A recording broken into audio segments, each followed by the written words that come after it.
ГСП онлайн. Городские новости сейчас. Пятница, 14:00, городадминистрация. Совещание по вопросу повышенного коэффициента за тепло. Недавно людям стали приходить квитанции, где суммы подозрительно больше привычных. Оказалось, что собственникам домов, где не установлен общедомовой счетчик по теплу, теперь начисляют повышенный коэффициент 1,5. Такое право появилось у ресурсоснабжающих компаний. Никто ответственность собственников жилья не снимал, они тоже должны были установить. Ну и добавлю, что по установке общедомовых приборов учета мы будем работать и продолжать работу по установке. Но хочу отметить, собственники жилья и управляющие компании заинтересованы сами в скорейшем установлении приборов учета. Это означает, что собранные деньги – это своего рода штраф за неустановку, и никто их не вернет. При этом деньги на установку счетчика опять же сдают собственники.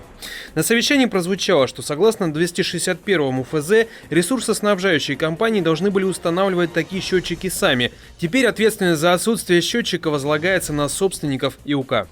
Если, например, ресурсоснабжающая организация поставила прибор учета или, скажем так, предложила поставить прибор учета, но дом отказался, то тогда вот как-то можно, наверное, вот этот коэффициент применять.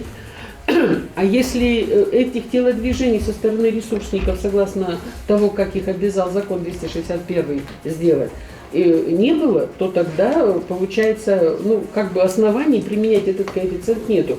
У управляющих компаний тоже свои вопросы. Дескать, а как поступать, если в доме такая конструкция, что непонятно, сколько и куда ставить счетчиков? Или же есть помещение в частной собственности, и владелец вправе отказаться от сотрудничества? Предложение выйти на республику и Минобстрой о возможности приостановки. Если, допустим, управляющие компании экстренно, они по закону сейчас имеют право инициировать собрание, предложат гражданам. Граждане сейчас очень активно в эти дни звонят и уже согласны устанавливать приборы учета. Если, допустим, установят, собирать какие-то средства, а при остановке хотя бы с этих граждан, этих начислений... В итоге сошлись на том, чтобы выйти с несколькими предложениями в экстренном порядке, провести обследование домов, и если там невозможно установить счетчик, то сделать собственникам перерасчет.